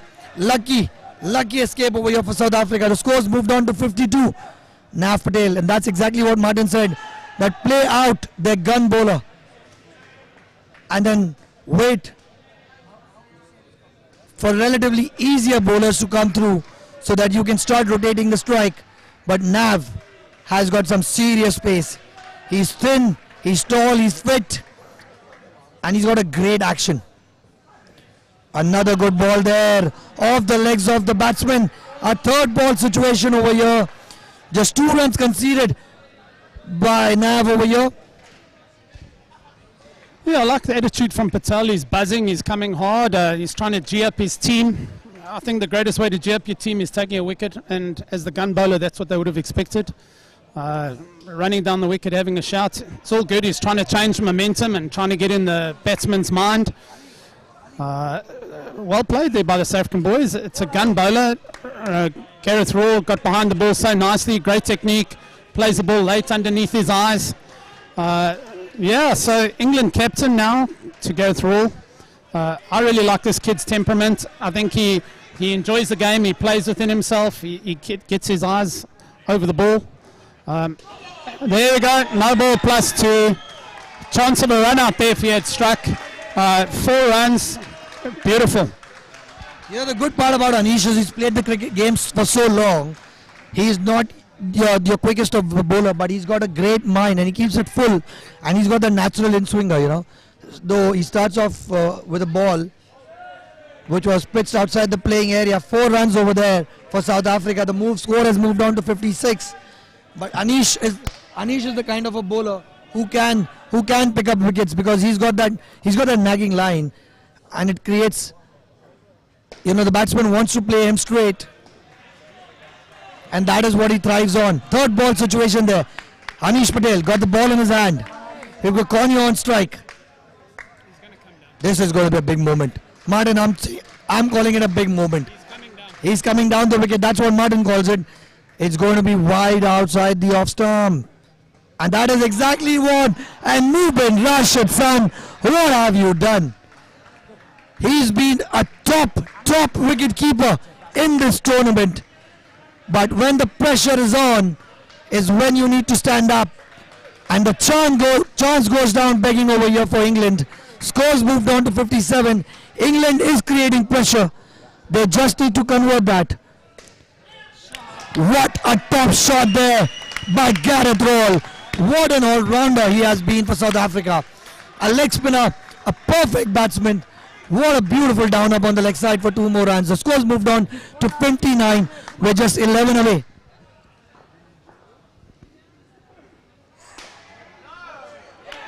Yeah, that's silly cricket. No ball height, and he's given it out. I'm not sure what happened there. No, strange what's happened there. He called, his immediate call was no ball height. I think the presumption is that he came out of his crease, and then he was caught. Really poor shot there to a full toss ball after your partner's just hit the shot of the day, up down off the leg side. It's just not sensible cricket. In an international, you really shouldn't be allowed to do stuff like that, and that's what's happened. He's been punished for a loose shot. So, you know, what you need to do here is Gallier's a good player. Saronio really needs to switch on. I've played with Clayton many years ago. He's one of the cleanest strikers of the ball, but he just needs to really zone in here in the last 2 overs and show his potential and show what he can do for his country. Gareth Roll is playing like a dream over here for South Africa. It is a very crucial skin, and he's been a very crucial partner here for South Africa in the third skin. He is playing an absolute jaffa of an innings. Clayton needs to just support him, and that is what he needs to do. Beautiful down up after a poor shot of that no ball. Almost he stepped out and pulled it towards the mid wicket, but look at how he's come back. And that is what your partner does to you. When your partner starts batting well, you automatically thrive on that energy. And Gareth Roll has to be given credit. He's played 2 really good shots on the leg side, and what that has done has made Clayton realize that he needs to be sensible over here. You can see the momentum shift. I think everyone that's played the game knows how difficult that shot is that he's hit. And not just once, but twice. It's the hardest shot in the game. To hit a 5, hit a 7 and smash it and hit the loose one outside off is pretty easy. You should expect to do that. That one that's swinging into your legs and you up down it into the leg side for 2 is just such a class shot, and you can feel the momentum change here. These guys just need to hold on to the momentum here for the next 8 balls and just bear with it and get through. And just get through it and make sure they don't lose any wickets. As we said, they just get the 4, 5 and over, no wickets here, and they win every day. I've played this game for almost 12 years and still not able to master that leg side down up. But how well Gareth Roll is playing that shot. I've played for 35 years. I still can't play that leg side down up. The competition of who can do it worst. But good comeback here, and Gareth Roll is batting on 10 runs. And do not go by that score, because it will not reflect how well Gareth Roll has played in this skin. not only for himself but for his partner. He's played some really good shots, and what that has done is made Clayton take responsibility as well. Scores 59 right now. And let's talk about England. England has managed to do well. They've managed to come back well in the third skin. They've just restricted them to 9 runs of 3 overs. Gallia finishing with a spell. And we've got Brazil now coming in to bowl his last over. And this is going to be the last over of the third skin as well. Gareth Roll on the strike. All South Africa need is about 2 or 3 taps, 2 or 3 good down-ups in this over. That will take them to a score of 65. And what that will do is ease the nerves of the fourth skin. It is a semi-final. England versus South Africa here at Insportz, the home of Indo cricket in the UAE. Brazil there, right arm over the wicket, on the money, but well played by Gareth Roll. Good cricket all round. Third ball situation called. Martin, what are you calling this as? It is going to be what is Brazil going to do over here? He's going to bowl an in-swinger, but he's got 2 on leg side, so the plan is... Martin is saying he's going to bowl an in-swinger, and he's got 2 on the leg side, and that is exactly what he does. And Gareth Roll, take a bow. Gareth Roll, take a bow. So that's where you bowl in swingers, you put 2 on the leg side, but the batsman loves it there and bangs you 2 up. You know, sometimes you need to change the plan. Sometimes you need to change the plan to different batsmen. Interesting here what Clayton does to the in swinger. He's been battling off his legs a bit. There you go. That's a great line. Back of the length into the stomach. Really difficult to hit that. So good spirit shown here from Brazil. He was about to go for a run-up, but Clayton was still looking down the wicket, and he stopped in. He could have released the ball. So good spirit shown there by Brazil. 3 more balls to go. Short ball on the leg side. Good early call there from Clayton. They don't need to do anything silly over here. 2 more balls to go. It's a third ball situation. Another massive moment in the game. Score is 61. A good down up over here will take them to 63. And the last pair will take that.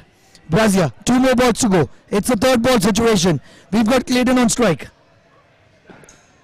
And that is a bunkered effort over there by Brazil. Concedes 2 runs. Unsuccessful bunkered. For all the man-cat police out there watching this game, I love a man-cat, but that timing was so poor. Gareth Roll was never going to leave his crease. Again, it's also understanding the moment. So with that no ball, he's just freed up the entire game. Clayton can back it out off his thigh with 0 risk, leaving the last pair 7 runs. Not smart, but hey, you got to try. Martin, I was just going to ask you that question. What are your thoughts on a bunkered? How well does that sit in the spirit of the game? I know the ICC have now changed the rule and it's a run out in outdoor cricket, but in indoor cricket, you know, oh, massive moment. So that's a momentum shift. So to answer your question there, in indoor cricket, because it's such a quick game and it's played in such a small space, I think the man-cat's a great rule. You know, because the run-up, the running line's only half a wicket. Man, a tall guy, 2-3 strides in a dive, he's across the wicket. So if you're sneaking every single ball, you're taking away my chance to get a wicket. So I think it's a great wicket. What it does is it also makes the batsman believe he's got to wait. He's got to wait, can't steal. Outdoor, I've got different beliefs on it. But indoor, it's a great rule and it keeps everyone honest. Yeah, it doesn't give the batsman an unfair advantage of a start over here in indoor cricket. You know, earlier in this tournament, I was managing the UAE Colts team, and Mark from the South African contingent came up to me and said, let's not encourage bunkered, and I am a strong believer of that. I am someone who does not like bunkered in any form of cricket. And I think that was a great example set by Mark to let the youngsters know that they need to bowl the ball to get a wicket. But point taken over here from Martin. Momentum has shifted towards England. The score is 58. The captain is in. Full toss there by Imtiaz. 2 lucky runs over here for Fenta. Martin, last skin, 10 runs to go. What are you calling this as? I think it's going to be very tight. If there's one wicket in the over, it's going to be super tight. You know, that wicket off that last ball is going to be crucial. From needing 3 or 4 runs to now you need 12 and you've got to bat well. Chances are there. I think it was a really crucial wicket, that last ball. A lot bigger than we take account for. 1 wicket here, all of a sudden you need 15. Things happen in a final. You know, this is knockout cricket. A wicket here, the cat's amongst the pigeons. He's changed his tactic. He's coming around the wicket now. Great cricket shot for nothing. Boys on their feet, stopping that. Great cricket shot for nothing. Pressure's on. The captain's trying to talk to his player. Fenter over here needs to calm the nerves of his partner. Imtiaz bowled 2 really good deliveries. A 3rd ball situation over here. Straight up, a chance there. Well done, Fenter. But well done, Nav as well. He went for the right end. He knew that the striker had to go around, hit the stumps as well, but Fenter was quick. And Erasmus has rotated the strike. The score is 61. 9 more runs to go over here. 9 more runs to go. For the viewers watching this game live, if it is a tie, we are going to go on to the number of skins.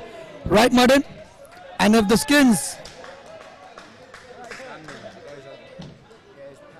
Right, so Aman has just corrected us. If it is a tie, England will go through due to the net run rate in the league stages. Imtiaz has bowled 4 really good deliveries over here. Last ball to go. Another gun bowler of England. Imtiaz. Well played by Fenter. That's a single, a down up on the offside. Scores moved on to 62. And this game is going down to the wire. 3 more overs to go, which is 18 legal deliveries. And about 9 runs to win the game for South Africa. But this is indoor cricket. It's not over till the last ball is bowled. There is Anish Patel who's got 1 over to bowl. We've got Nav Patel to bowl 1 of the over. And we've got Mubin Rashid, the wicket keeper, to bowl over as well. So those are the 3 bowlers left to bowl over here. Fenter on strike. Anish Patel going over the wicket. Full toss over there. Well played by Fenter for a 2. A down up on the leg side. Martin. I feel like I'm part of the Libba contingent. It's normally Libba. And here commentary M. Fenter and batting M. Fenter.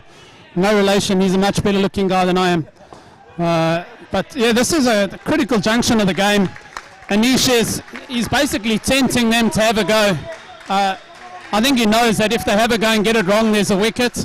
But just no wickets here and be sensible about it. You know, yeah, there's the pressure, right? There's no prizes for winning by 10 or 20 or 30. This is knockout. Win by 1 run. It doesn't matter how you get it. And it seems at this stage the South Africans are soaking up the pressure a little bit better than the English. And there you go. Great bit of fielding there by the English contingent. Up, down, a little bit conservative. Went straight up and down, straight into the 2-up's hands. A dive was definitely required there. The pressure was already on England. They had conceded 2 runs in the form of that extra on the leg side. All Erasmus had to do was just soak that up, play 1 ball in, and then wait for another loose ball. But what he did is played it down now, and Fenter was away from the non-strikers end. Good breakthrough here for England, and they are sneaking themselves into the semi-final. All that the last skin has to do is play sensible cricket. A review was called over there, and the decision stays. A review has been lost by South Africa. Anish Patel, like I said in the beginning, when he was bowling his first over, he's got this nagging line, and he keeps asking the question to the batsman. Not the quickest of the bowler, but the smartest of the bowler. Anish Patel, tons of experience behind him, going over the wicket. 2 more balls to go. Another leg side wide over here. And if Erasmus had just played that out, he would have got 2 easy runs again. 63 on the total. 7 more runs to go. So England are not making this easy for South Africa. All that they have done is conceded 2 runs so far. Good down up. Luckily, No damage done. Erasmus was in a squeeze. 2 more overs to go. 8 more runs to win. Have to take in a review. Oh, it's a review taken by the England team for a run out at the non-striker's end. We will wait for the umpire's call.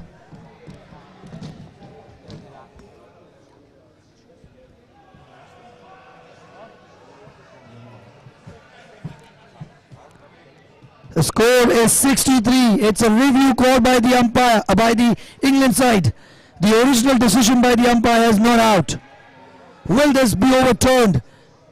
Massive moment over here in the context of the game.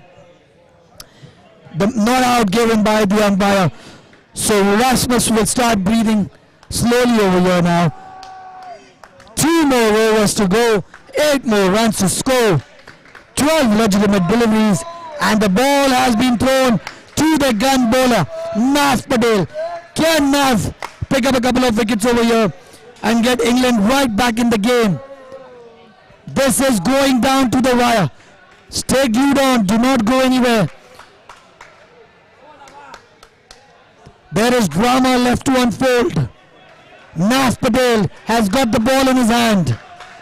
Erasmus is going to be facing him. He will be nervous, Martin, over here.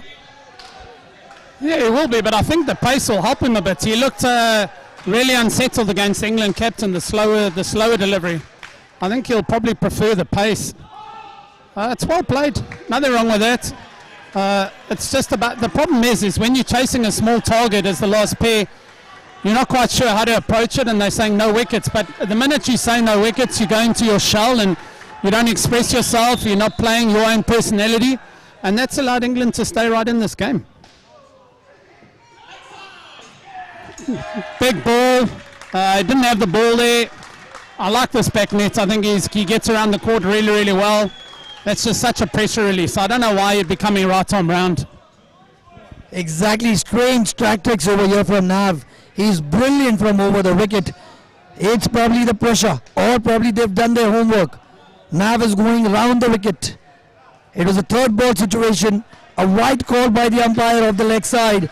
So momentum again shifting towards South Africa. Erasmus facing Nav. That was some serious pace over there by Nav Patel. Hit the thigh of Erasmus. And there are a lot of support here for both the teams. The match is evenly poised. The English contingent are on the heels. So are the South Africans. Another big moment in the context of the game. A third ball to the gun bowler of England, Nav Patel. Can you get this back for England? Yeah, massive moment. You feel like this is the entire game here in one delivery. If South Africa can keep it out, or England get a wicket. Yeah, massive delivery, guys. That puts South Africa down to 60. They now need 10. They now need a couple of really good down-ups. 11 required, 7 balls. Momentum has definitely shifted now towards the England side. Well done by Mubin Rashid. What an absolute peach of a keeper he is. That was some serious pace there by Nav Patel. Mubin Rashid collected that ball and took the bails off in a flash. Erasmus is under pressure. 10 more runs to go. Momentum towards the England side. Third ball, which means South Africa will require 11 runs to get to the finals of this tri-series. It's going to be the wicketkeeper Mubin Rashid. He will be under pressure as well. But he's just picked up a beautiful stumping. His stage will be up. Can he get this game secured for England? Ladies and gentlemen, wherever you're watching around the world, it's pretty tense here. What's incredible is England have got themselves a supporter. I'm sure it's DJ Khaled. I'm almost 100% sure of it.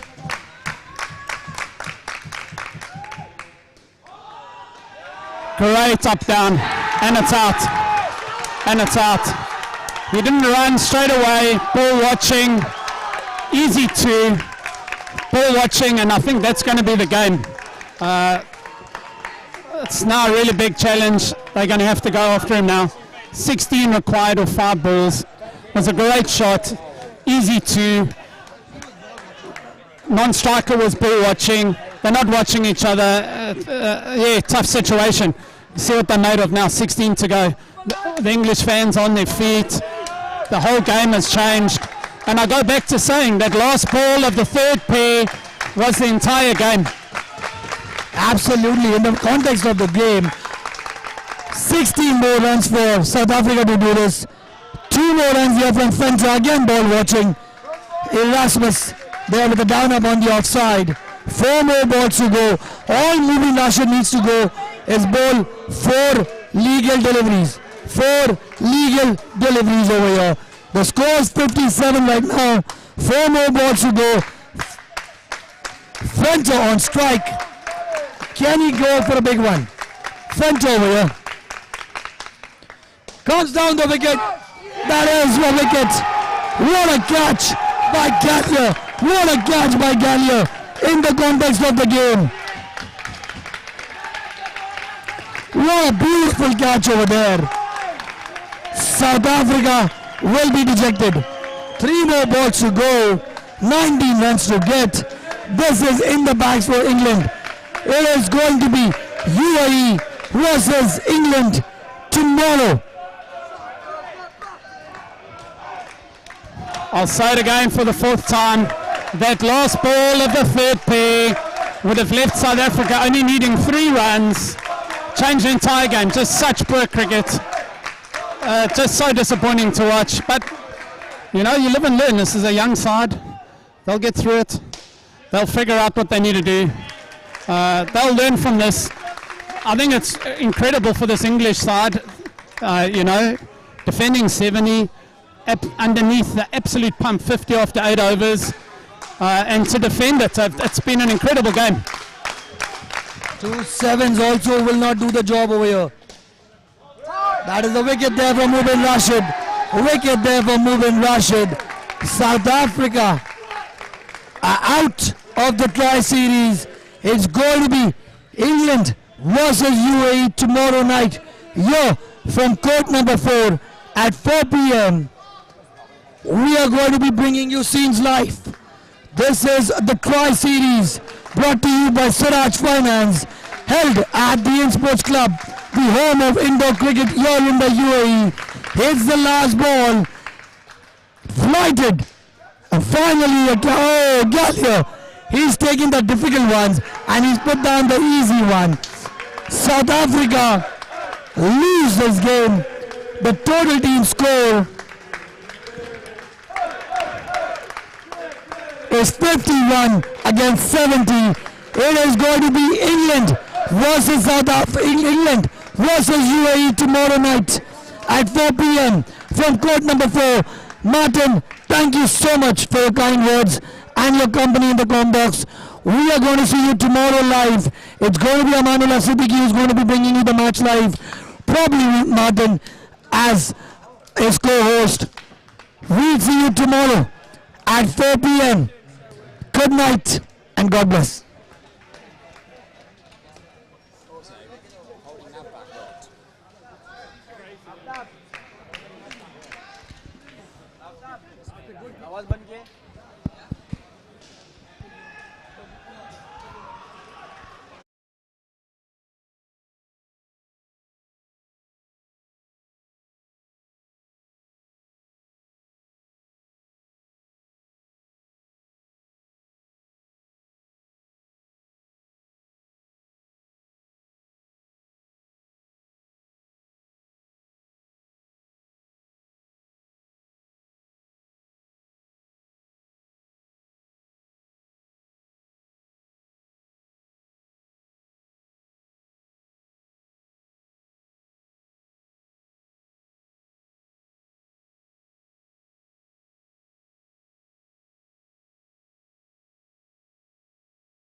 And welcome to the post-match presentation here.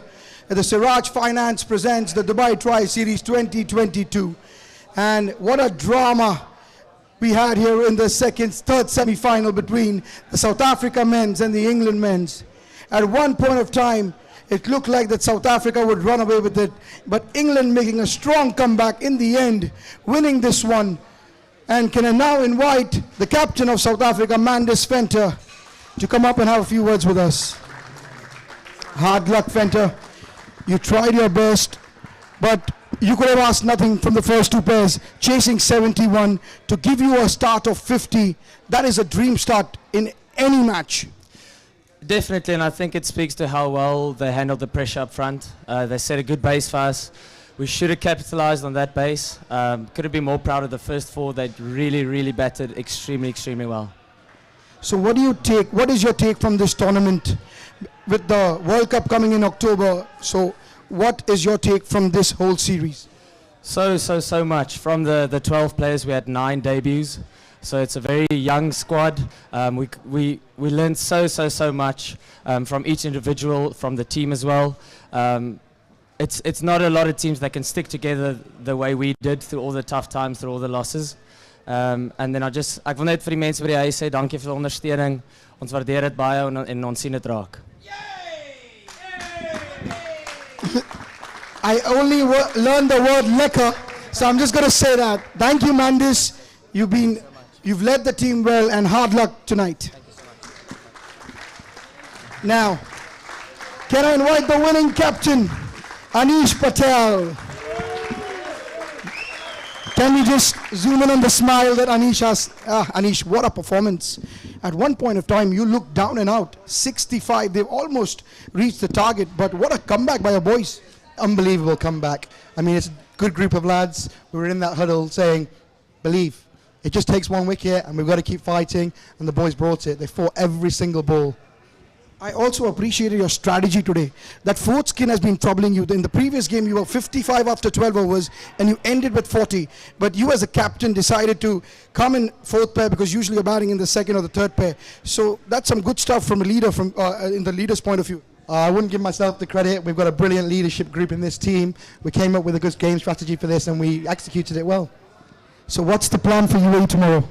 First of all, we're going to get back, get a bit of recovery in, have some food, and then we'll look to plan for that game. But each game at a time, as I keep saying. Just want to say thank you to the guys for staying and supporting us. We really appreciate it, so thank you to all of them. Yes, you had a noisy bunch, those Colts. They were making all the noise there. Thank you so much, Anish, and have a good night's sleep. Tomorrow is the big day.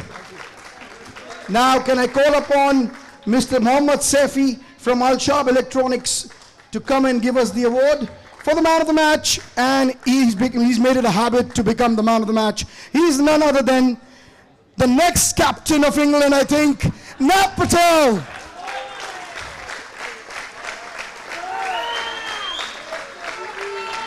He's the one that chose the ball, and he made it dance to its tune. Now the next award is the Game Changer Award by Ajmal Perfumes, and it was a tough choice because Nab bowled a brilliant second last over, but it was that man behind the stumps that made that stumping happen and bowled a brilliant last over, Mubin Rashid.